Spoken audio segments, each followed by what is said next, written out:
نفس جو ہے اسے آپ جو ہے نیکیاں، بندگی،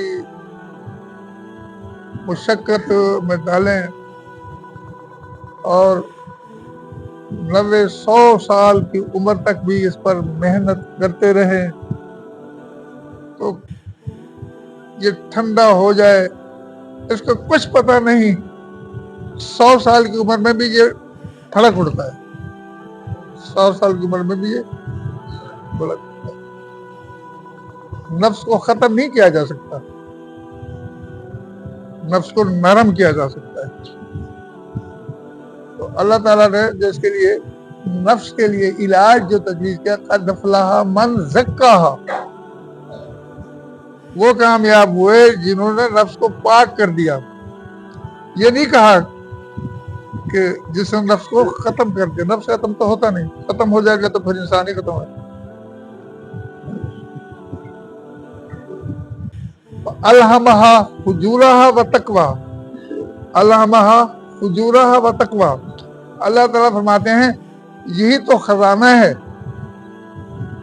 اسی میں نیکی کرنے کی قوت ہے، طاقت ہے، ہمت ہے، جوش ہے، اور اسی میں گناہ کرنے والی کی ہمت ہے۔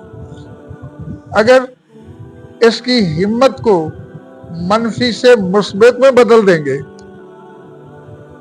تو یہ پاک ہو جائے گا۔ اس کا جو منفی حصہ ہے، جو گناہوں پر اکساتا ہے، جو برائی پر اکساتا ہے، اس پر محنت کیا ہے؟ وہ ذکر کی کثرت ہے، اپنی اصلاح ہے، بری عادتیں چھوڑنی ہے، نیک عادات اختیار کرنا ہے۔